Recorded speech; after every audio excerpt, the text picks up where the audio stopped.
Hey guys, Rick Stone here from Our Stoney Acres. Welcome to my YouTube channel. Today we're going to be talking about my new indoor seed starting setup. Before we get started, please make sure that you subscribe to my YouTube channel. Click that notification bell so you get noticed every time I release new videos. Go follow us over on Instagram as well. We'd love to have you join us there.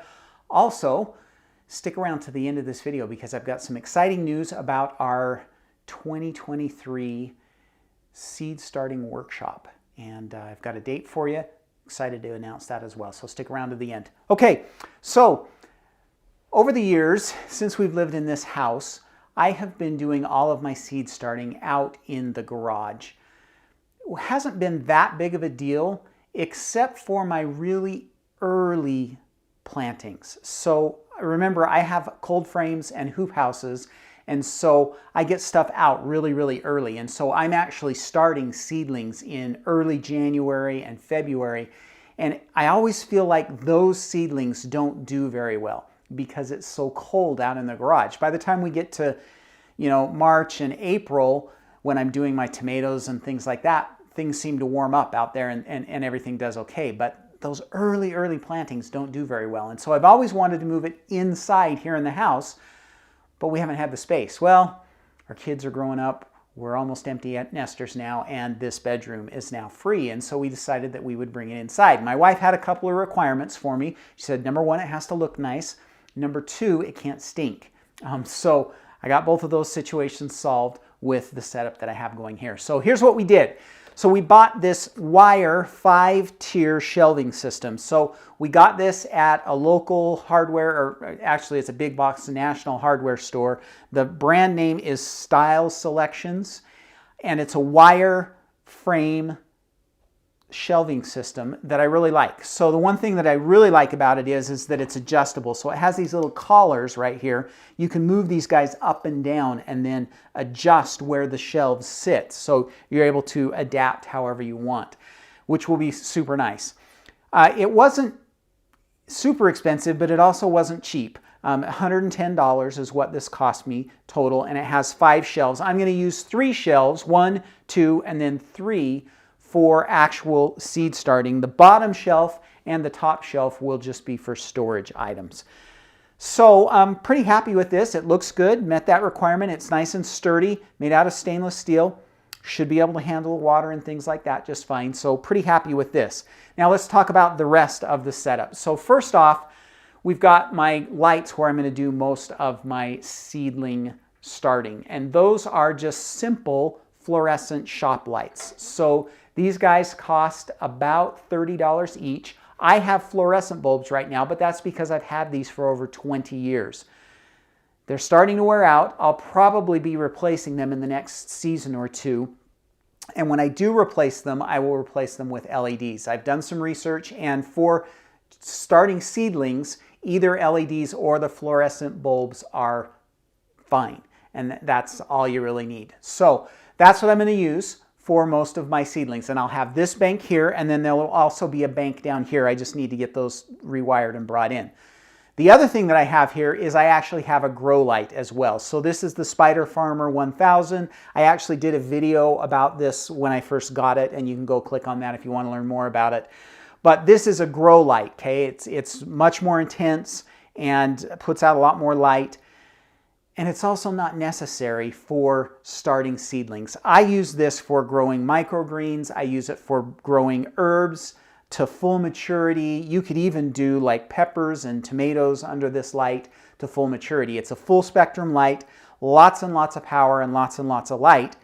But for seed starting, it's overkill. And a big part of the reason why it's overkill is because this guy costs about $350, whereas these are $30 each. So this entire bank of lights is only 60 bucks. So I could actually do $180 to do this entire setup with 3 shelves versus $350 for 1 shelf. So that's one of the things. And then it's just overall for seed starting, it's overkill. You don't need to have a grow light. You can go a lot more simple.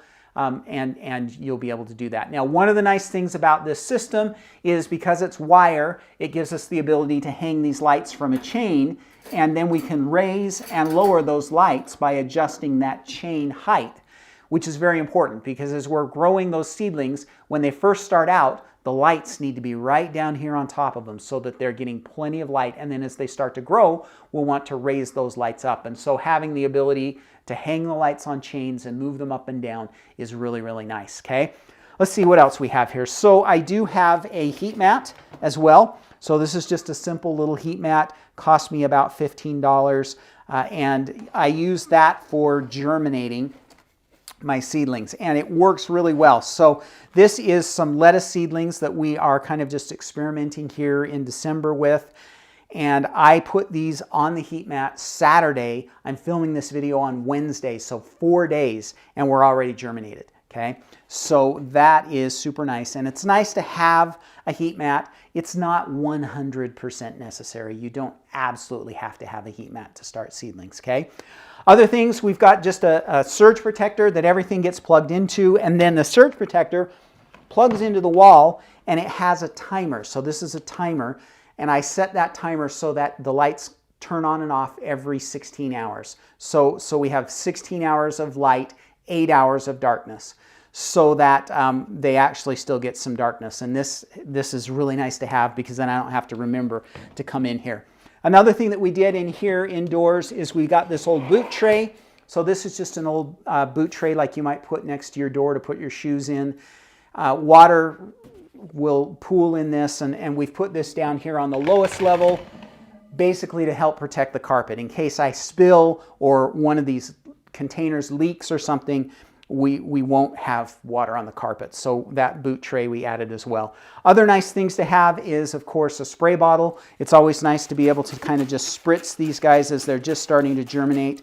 Later on, we'll, of course, want to water them from the bottom, and so we'll have some water here as well. Now, the other requirement that my wife gave me was it can't stink. And the reason why that was a concern for her is because normally we use fish emulsion as our fertilizer for our seedlings.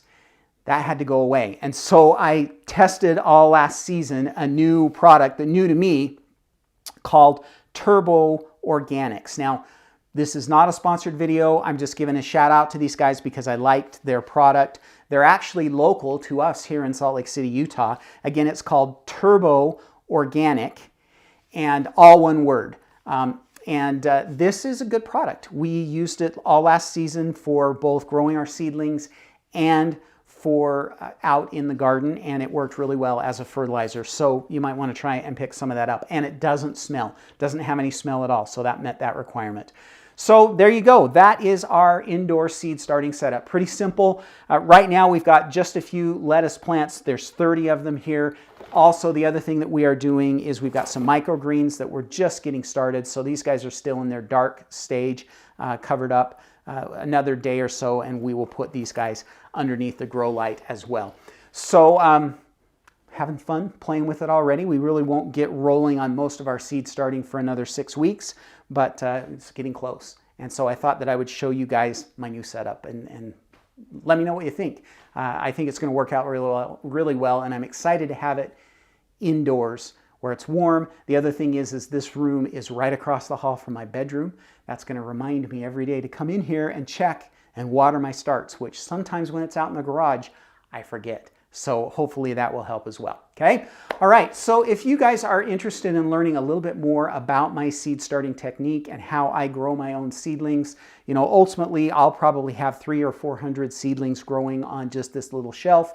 It will take care of all of our seedling needs out in our garden this year. If you'd like to learn more about that, I have a really fun opportunity. So this is the second year that we've done this. We call it our Seed Starting Workshop. And last year we had 150 people that participated in it. It's an 8-day event, so we have 7 days of classes. Each day we have about 25 minutes of classes on different topics related to seedlings. So we're going to talk about containers, we're going to talk about soil and how to, you know, what type of soil to use. We'll talk about watering, planting, what time we should be planting. We'll talk about fertilizers. We'll talk about pests and problems. We'll talk about hardening off. Cover everything that you need to know to get your own seedlings growing. It's a really, really good course. And we have 7 days, 25 minutes each day. We have a workbook that goes along with each day. And then there's a homework assignment for you every day to get you ready for planting your seedlings at the end of that week. Now on day 8, we do a live broadcast. I do a Q&A session where you guys can ask me any questions that you might have. We also do a prize drawing that day, so we've got some fun prizes already arranged, seeds and heat mats and all kinds of fun stuff that we'll have to give away.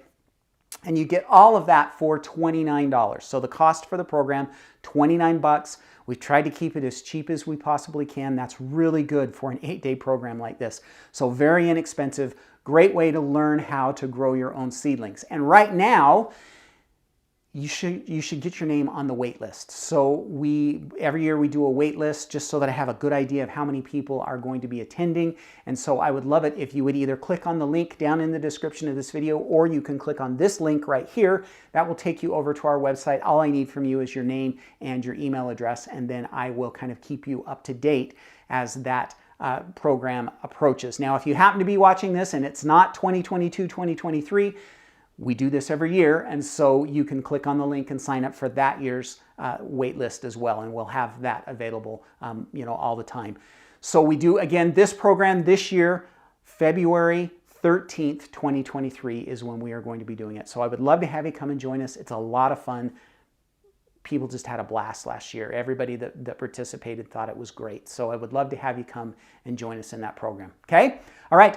That, my friends, is all I have for you for this week. Please make sure you subscribe to my channel. Click the notification bell so you get notice when I release new videos. I'd love to have you come join us on Instagram as well, and sign up for that seed starting challenge that's coming up in February. Thanks, guys. Happy gardening.